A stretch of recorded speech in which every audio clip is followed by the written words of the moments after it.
강의 다시 이어가겠습니다.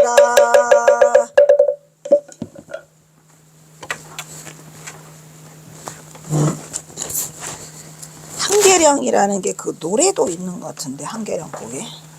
한계령.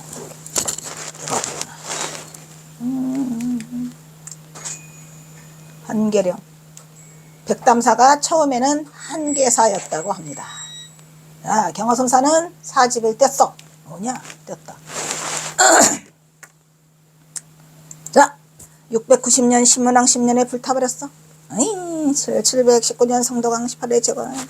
백담사 사적기에는 이때의 중건과 관련된 전설이 수록되어 있더라. 이 백담사 있어요. 낭천현 지금의 화천군에 비금사가 있었는데 주변에 산에 짐승이 많아서 사냥꾼들이 많이 찾아들었다고 합니다. 이 때문에 산수가 매우 부정해졌는데 비금사 승려들은 그것도 모른 채 샘물을 길어 부처님에게 공양을 하였더라. 오 마이 갓. 더러움을 싫어하는 산신령은 하룻밤 사이에 또 이거를 또 내가 그거 했으니 소리가 잘 안 들어갔겠네.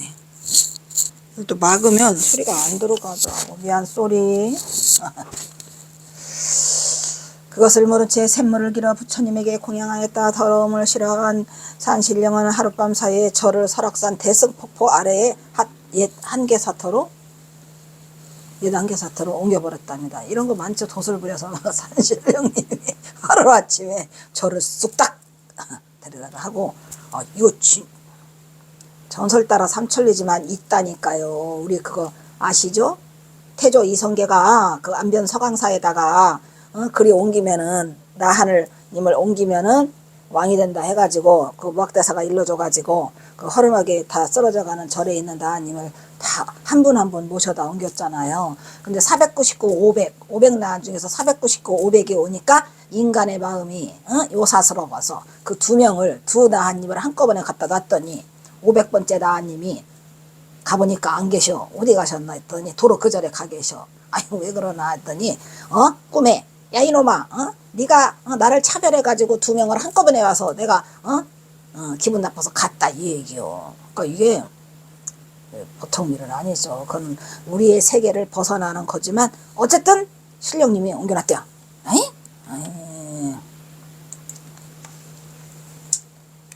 승려와 과객들은 아침에 깨어나 보니 비금사는 어제 보던 비금사로 틀림이 없었는데 기암 괴석이 좌우에 들어서고 앞뒤에 쏟아지는 폭포가 있는 산이 이전과 달라 그 까닭 얼마나 어리둥절할 때 갑자기 관음 청조가 날아가면서 청조 파랑새. 경허선사가 경허선사 265서 중에서 이 청조가 나와요. 청조를 누구를 청조라고 할게요.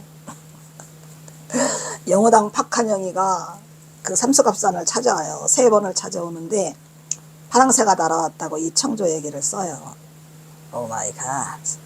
낭천의 비금사를 옛 한계사터로 옮겼노라라고 관음보살이 관음청조가 일러줬다 이런 얘기죠. 전설 따라 삼천리. 785년 원성왕 1년에 다시 불탔고 790년에 한계사터 아래 30리점으로 옮겨갔고 또 중건을 다시 하고 절 이름을 운흥사라고 했다. 운흥사. 그러나 984년에 다시 불타버렸어. 불도 잘 타요. 화마. 그래서 이 경화선사가 그 회록을 써주잖아요. 회록.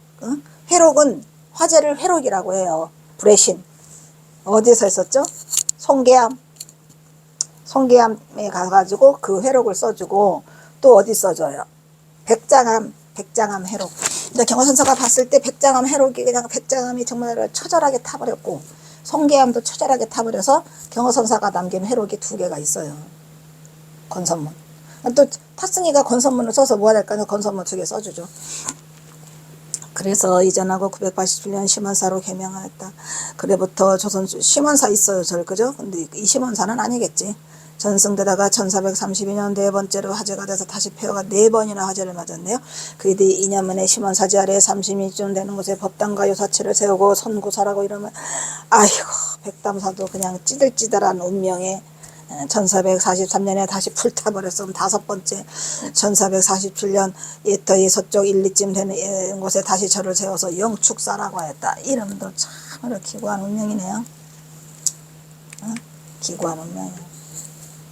그러니까 이게 사람이나 뭐 터나 건물이나 이런 게 다 운명이 있는 것 같아. 그러나 1455년 다시 여섯 번째 화재로 불에 타고 이듬해 절청리의 상류 22점 지점에 옮겨 충건하여 이를 폐담사라고 했다. 또 타?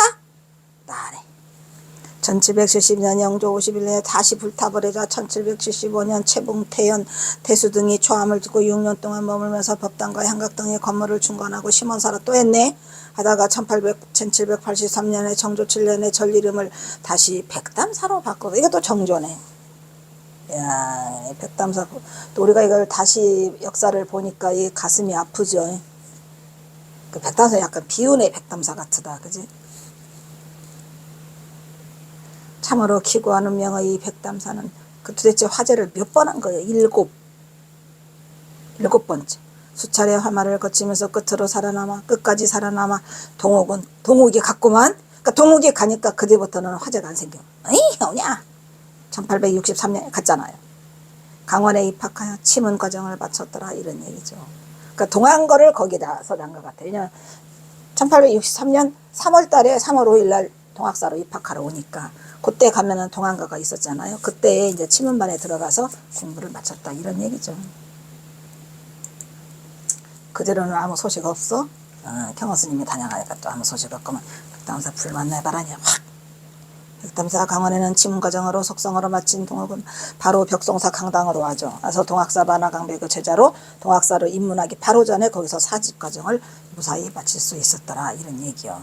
근데 이게 그래 다녔다고 해 누가 써놨어요? 김태읍이 이걸 써놨거든요. 김태읍 스님이 이거를 써놨는데 제가 긴가 맨가 했어요. 물론 김태읍 스님이 수집력이 좋으니까 뭐 했을 거라는 다녔을 거다라는 생각을 했는데 이 사실을 경화선사가 1903년에 삼석갑산 가시기 전에 스스로 토해내요. 내가 벽동사 갔다. 설용화산 행장 봤다. 최소년 시절에. 그 최소년은 그 몇 살일까요? 그러니까 바로 15세야. 14세 바로 넘어간 만으로 14세. 그러니까 이게 그 맞는 얘기죠. 오 마이 갓. 저는 그 맞는 그 사실이 없으면 안 써요. 그래 쓰지 않아. 동욱은 이때 이곳에서 설용화상을 잠시 증견하게 되는데 동욱의 나이는 15세 최소년으로 나오죠. 14세 때 동학사를 청계사를 떠나가지고 이제 15세가 된 거야. 1월달로 넘어왔으니까. 동욱은 훗날 설용화상을 뵙고 선에 대한 공부를 하지 못한 것을 아쉬워했어요. 그거를 경호선사가 설용화상 행장에 써놔요. 나중에 이거 우리 설용화상 행장 나올 거예요. 지금은 이제 경호선사가 어려가지고 경호선사가 남긴 작품이 없잖아요. 그래서 안 했는데 빨리 일관을 떼야 되는데 큰일 났다. 또 안 넘겨졌어? 맞아? 지금이야? 훗날 1904년 나오네요. 바로 나오네. 1903년 55세 나이가 되어 조선불교 대선사로서 그의 가을 경험은 삼수갑산행을 결심하면서 해인사 퇴설당에서 그가 미진했던 여러 가지 일들을 정리하고자 했다. 그리하여 설홍화상 행장을 정리하였더라. 1900년 겨울에 남해 용문사를 지나다가 그곳에서 이틀밤을 신숙하는데 신숙이라고 하는 게 이틀밤이에요. 하룻밤이 아니고 이틀밤을 신숙. 그 다음에 설용화상의 제자들로부터 간곡한 부탁을 받아요.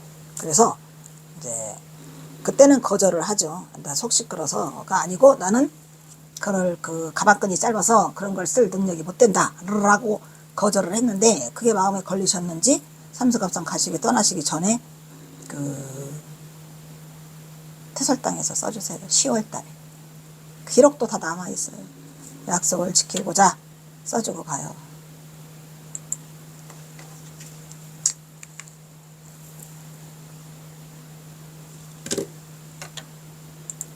그때 부탁받았던 설용화상 행장을 쓰면서 지난날 설용화상과의 초소년 시절의 귀한 만남을 언급하고 행장을 기꺼이 집필해주고 삼수갑산으로 떠났으니 경호선사는 정말 짱이었더라.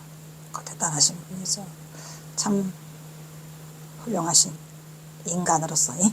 이렇게 경호는 설용화상과의 인연을 그의 나이 55세가 되는 1903년 개묘년에 가을에 삼수갑산으로 긴 여행을 떠나기에 앞서 모든 것을 퇴설당에서 10월에 써놓고 갔어요. 그동안 3년간 미뤄왔던 벽송사의 대화상 서령화상 행정을 기록하는 서령화상 행정을 그해 10월에 해인사 퇴설당에서 작성하게 되었더라. 이제 또 18장 넘어가요. 빨리빨리 해야 되고 빨리 끝내야 돼. 18장 스승 개허가 속퇴를, 드디어 이제 개허가 속퇴를 하시게 되네요. 정계사에서 개허가 속퇴한다는 말을 전해들은 박처사는 개허를 불러놓고 이르기를 어린 호기 천리를 달리 명마더라. 천리마야, 한번 날갯짓에 구말리려는 붕새가 될 것이다. 경호선사가 좋아했던 붕새.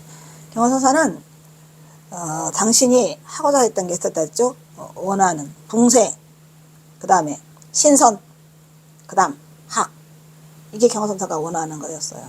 붕새, 신선, 학. 항상 붕새를 꿈꾸고 신선이 되고자 했고 학을 꿈꾸며 살았던 신부라고 그러고 보니 경호선사는 불교가 아니가 도교네. 붕새도 도교고 신선도 도교고 학도 도교고. 오 마이 갓. 동욱의 앞날을 예언한다. 14살에 삼이쓴 동욱에게 문자의 세계를 일러준 최초의 스승이 나타나는데 그가 바로 정계사여서 한여름을 지낸 박선비였던 것이었다. 더욱이 개헌한 자신의 한속 때문에 동욱의 공부를 크게 성취시키지 못함을 해석히 여기고 계룡산 동학사의 만화 강백에게 10대의 동욱을 추천하는 편지를 들려서 동학사를 하게 한다. 개헌은 떠나기에 앞서 만화 보선에게 편지를 2번 썼어. 그래서 만화 보선이 왔어. 인물 감상하러 왔죠. 합격. 도반이요. 심성이 순수하고 이 경호선사는 그 가장 큰 특징이 순수한 것 같아요. 순수. 나도 순수를 제일 좋아해. 순수하고 장래성이 전도양양한 비범하고 영특한 삶이니 잘 부탁한다. 눈 짧은 편지와 함께 동욱을 불교 경학의 세계로 이끌기 위해서 이제 경호선사는 그러니까 경호선사는 선을 먼저 접한 게 아니에요. 경학을 먼저 접하죠. 그래서 강백이 된 거예요. 경학의 세계로 이끌기 위해 동학사의 만화 강백에게 동욱을 떠나보내니 이제 운명의 화살은 날아갔고 배는 드넓은 세계를 향하여 힘차게 노를 저어 나갔더라. 이제 우리 경호선사는 큰 바다를 향해서 가고 있는 거죠. 동학사 강원은 중사여 새로 짓고 있었는데 원래 그 낡은 건물이 하나 있었는데 강원은 아니었고 그래서 부신 김에 이제 동학사 강원을 만들죠. 명년에 완성된다는 명년은 내년이니까 왔다가 내년에 와라 그랬죠. 동학사 강원에 넣기 위해서 동욱을 제자를 삼은 만화 강백은 당대의 뛰어난 학성으로 동학사에 이미 수많은 제자들이 있었어요. 그의 문화에서 모여서 경학을 전수받고 있었던 것이다. 그래서 우리 경호선사가 또 이 경학의 강백이 된 이유는 또 이 만화 보선의 도움을 많이 받죠. 가서 쫄쫄하게 받아요. 그냥 아주 그냥. 왜냐하면 대강백이니까 이미 화엄 강백이라 이 만화 보선이 보통 내게 하지만 도를 성취하지는 못하니까 선을 몰랐기 때문에. 동욱의 지난 날을 되돌아보면 동욱은 부친 2기의 우라병으로 갑작스런 도움으로 죽음으로 갑자기 집안의 가세가 기울져 어린 동욱은 그의 나이 9세 때 어머니를 따라 청계사 지금 행정구역은 경기도 의왕시에 입산하여 개의 법화에서 3위기를 수지하고 삭발림을 했다. 이로써 경호는 이곳 청계사에서 출가자의 처음쯤을 듣게 됐는데 그 당시 경호는 신분이 낮은 목수 출신이기는 하나 누가 아이고 목수 출신이에요. 대목장.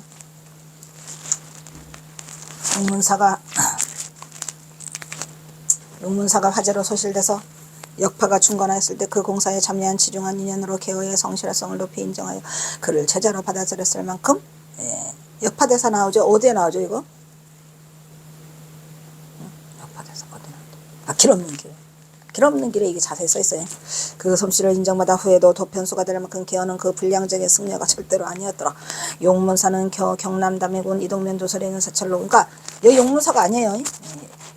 이 용문사는 그러니까 양평에 용문사가 있고 예천에도 용문사가 있어요. 그리고 여기 남해군 용문사가 있어요. 3군데예요.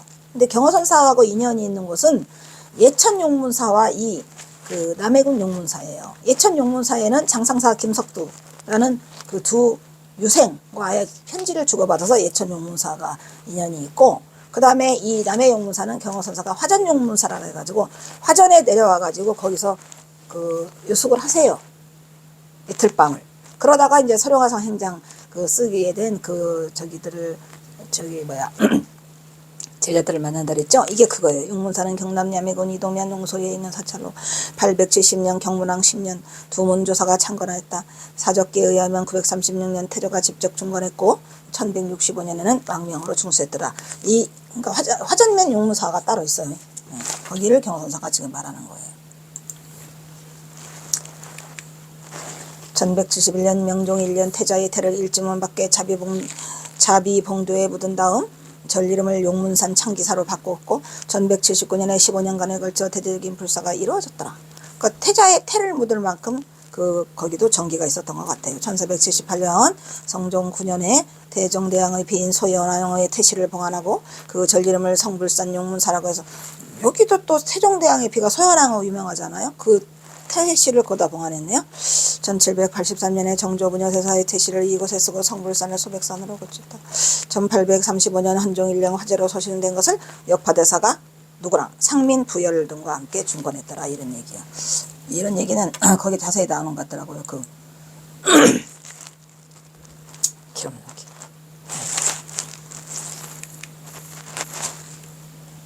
길 없는 길 채기름 잘 졌나요? 못 졌나요? 그 길 없는 길을 그 제목을 원래는 길이라고 했답니다.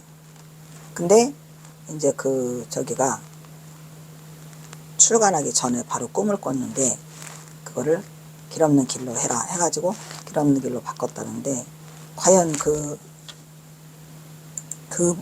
작가는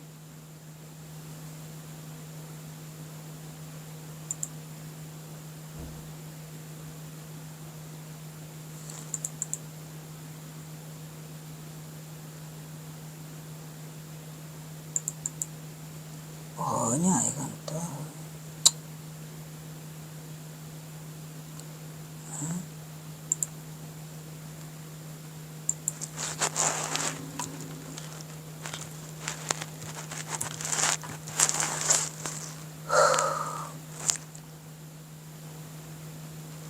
이 길한 놀이 경호선사를 선양하는데 일조를 한 책이고 그 다음에 또 조연 선생도 일조를 해주셨는데 이 길 없는 길은 어떻게 보면 운명적이죠. 길 없는 길에 이 중도가 있나요? 그냥 아무 생각 없이 그냥 그 책을 제목을 봤나요? 만약에 아무 생각 없이 그 책의 제목을 봤다 그러면 다시 생각해 보세요.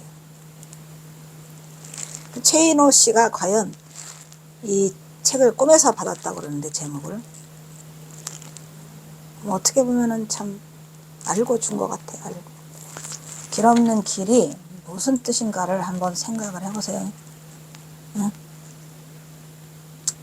그래서 이제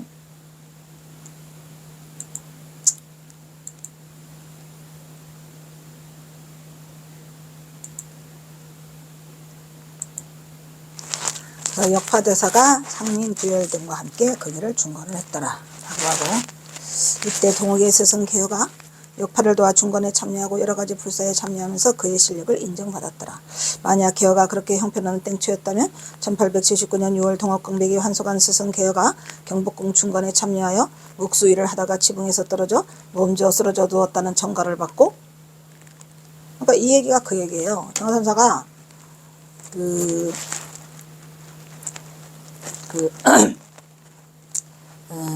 1871년 1873년이요? 3년에서 8년 79년 맞다. 1873년에 대교과를 마치고 그 강백으로 이제 초대 강백으로 들어오죠. 그러니까 어린 강백이지만 약관 23세 그랬는데 그 강백으로 7년을 마친 후에 경호사가 스승을 찾아간다고 이제 떠나잖아요. 이제 그게 이제 두 가지 설이 있더라고요.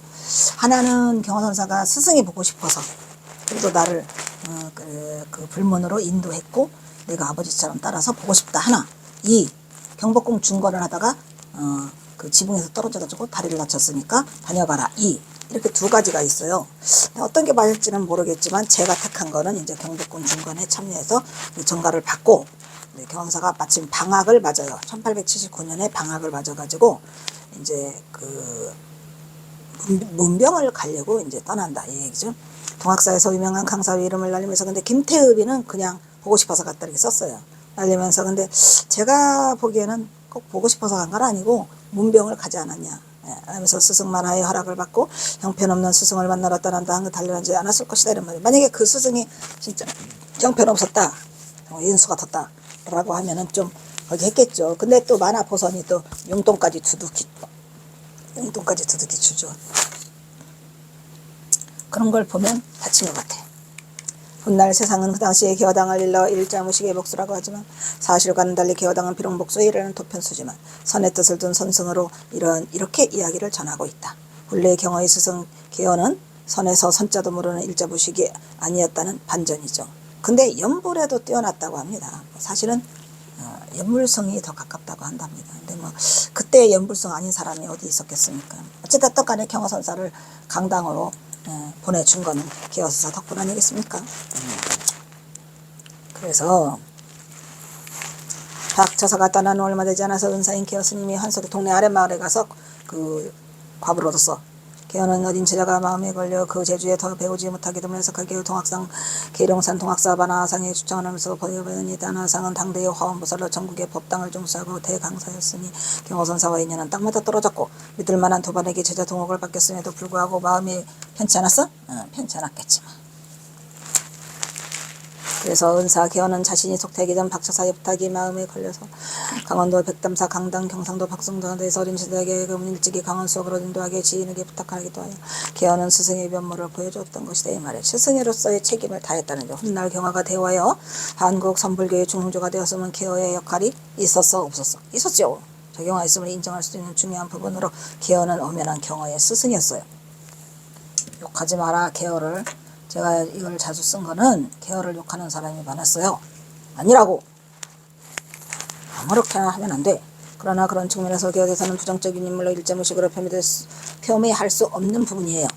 그리고 동욱이 살았던 청계사에 기거했다는 당치승 얘기 이거 누가 썼어? 김태읍이가. 이 당치승을 갖다가 막 나쁘게 얘기하고 또 그걸 갖다 윤창아가 갖다 써먹었죠. 깡패 집단이 아닌 선량한 청년성으로 의리 있는 사회적 정화운동의 한 운동을 집단에는 그걸 뭐라고 그래요 우리가? 의적단이라고 하잖아요. 의적단처럼 이렇게 그 청계상에 당치승이 있었다고 합니다. 그러니까 이제 뭐냐면은 그 팔천민으로 도성 출입은 그 자유롭지 못하죠.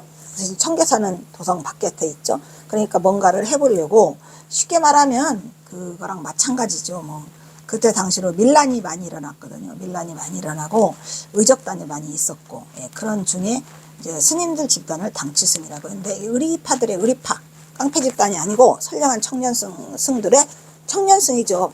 그래서 의리 있는 사회적 정화운동의 한 운동의 집단으로 도성 밖에 최단거리에 있는 청계사가 그 소굴이었을 밖에 없었던 얘기예요. 그런데 거기다가 이 이상한 얘기를 해가지고 경호선사가 당치승들이 이상한 짓거리를 하는 것을 뽐다가지고 경호선사가 술도 마실 수 있고 계집도 건드리고 이런다. 이게 말이 됩니까? 도대체 경호선사가 14세 때 청계사 떠날 때 아무도 없었는데 거기에 무슨 경호선사가 거기서 술 마시는 걸 배우고 또 그 뭐지? 계집들 건드리고 여자를 건드리는 걸 배웠다고 하는 이 이상한 짓거리를 이 김태읍 스님이 해가지고 이 말이 되는 소리를 하라고요. 경호선사가 14세 때는 아무도 없었다고 거기가 그 어린 사람이 또 뭘 배워. 새로운 당치승들이 지나들고 옷을 갈아입고 속복으로 갈아입고는 갔지요. 그렇지만 그 사람들이 거기까지지 왜 우리 이 불교 전체를 먹칠을 하고 있어. 아닌 건 아니에요. 누구 말단 아닌 건 아니요. 배고파. 이처럼 개어는 동욱이 일찍이 아버지를 잃고 9세의 청계사를 어머니를 따라 서울로 올라와서 경기도 강주군 청계사에 가서 개어에 의해서 머리를 깎고 기를 받았고 소연히 빈 의발을 위해 운수 행각을 생각했지만 그러나 청계사의 삶에서는 녹록지 않아 항상 섭을 지고 불을 기어 부처님과 스승을 섬기는 책임으로 글을 읽을 켜를 열지 앞에 썼죠. 이런 어린 삶이 동욱의 행자생활의 고달픔 속에서 개어의 따뜻한 보살핌은 그래도 개어 스님이 많이 아버지처럼 보살펴줘가지고 고돌인 동욱이 부친을 잃은 슬픔을 잊게 했죠. 6살짜리가 거기 가가지고 얼마나 힘들고 괴로웠겠어요. 근데 그거를 이 개어대사가 다 아버지의 품으로 이렇게 다 품었어요. 그러다 보니까 아버지의 품을 느낄 수 있었고 또 경호선사는 오랫동안 개어대사를 잊지 못해갖고 또 개어대사를 만나러 가는데 이 개어대사가 여러 가지로 쓸모가 있는 게 뭐냐면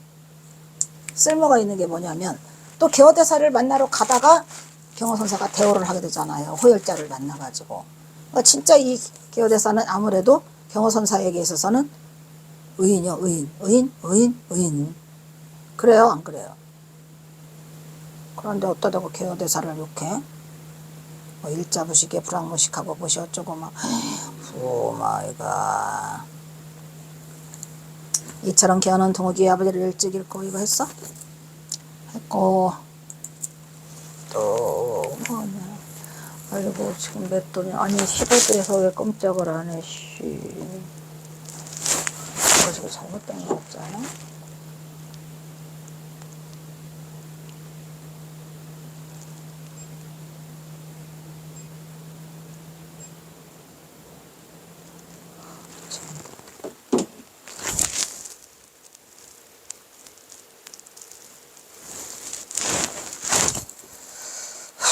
어려서부터 줄곧 경내에서만 살아왔으므로 동욱은 바깥 세상 일에 대해서는 전혀 깜깜절벽이었죠. 그죠?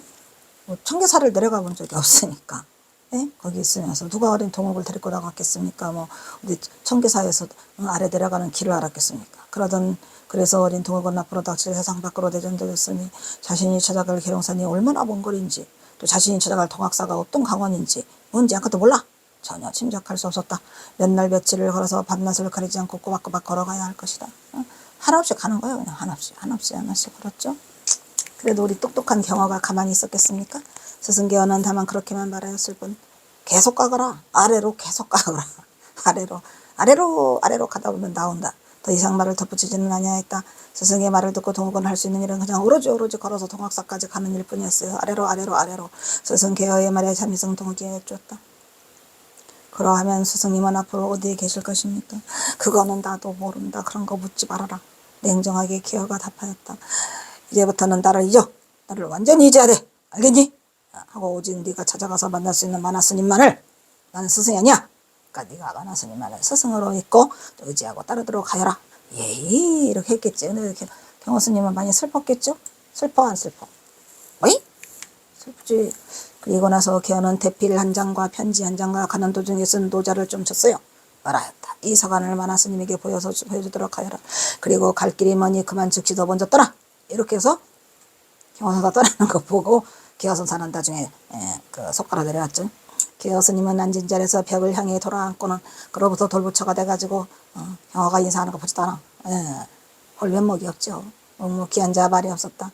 물러가는 경호가 마지막 인사를 스님 그럼 저 가보겠습니다라고 해도 계어는 변벽을 돌아앉은 채 아무도 아는 척도 하지 않았더라. 이런 얘기요. 슬픈 장면이죠. 에휴, 슬픈 장면. 제가 요즘에 헷갈리는 게 시나리오 쓰는 게 쉬운 게 아니야. 다 쓸 수 없으니까 장면을 끊어가지고 특별한 것만 갖다 넣으려고 하니까 고민이 참 많더라고요. 동욱사미는 하는 수 없이 돌아앉은 스승의 등을 향해 큰 절을 올린 후 몇 걸음을 물러나왔다. 문지방을 넘어서 대돌에 신발을 갈아 신고 나오는 즉시 법당에 들러 부처님께 삼배하고 동욱은 눈물을 글썽이며 이제 마지막 청계사에 가서 마지막 삼배를 올리고 가야겠죠. 법당에 스승이 준 편지를 소중히 품속에 간직한 후 걸망을 둘러매고 정들었던 청계사를 한순간에 떠났더라. 내려왔겠죠. 자, 그 다음에 또 가. 이거 했어? 미안, 쏘리. 하는 수 없이 돌아서 스승의 행연절을 이어올랐다. 그 은지방을 넘어서 대돌에 신발 신고 나오는 지 법당에 들려서 부처님께 삼배하고 동욱은 글썽이에 스승이 든 편지를 품 안에 간직한 후 결망을 메고 정들었던 청계사를 한순간에 내려갔더라. 이런 얘기죠. 아하, 제 19장. 동학사로 만화포선을 찾아가다 오냐. 드디어 한 발짝 오고 있어요.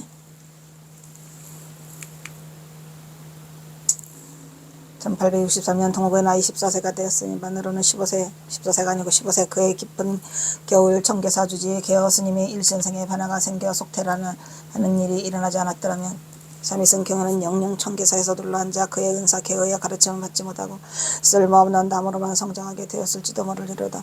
만약 그렇게 되었더라면 한날의 위대한 선승 경어의 탄생은 보지 못하고 조선의 선불계의 선풍작은 없었으리라. 하지만 그럴 리가 있나. 우리의 이대한 경호 스승이, 그죠? 그저 동옥은 그의 스승을 따라 작은 발사의 중으로서 평범한 일생을 보내게 되었을 것이다. 하지만 그게 아니에요. 원래 그 낭중지추라고 하잖아요. 낭중지추 아시죠? 주머니 속에 송곳은 삐져나오게 돼 있어요. 예. 아무리 경선사를 백두산 꼭대기에다 갖다 올려놔도 살아남을 사람이다 이런 말이야. 아시겠죠? 살아남을 사람은 살아남아요.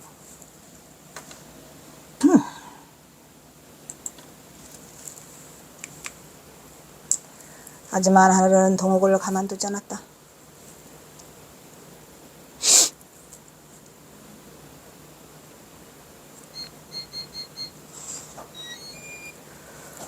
아이고, 쪼꼬바 일찍 오지.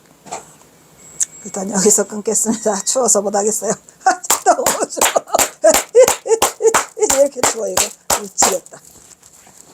16도. 16도.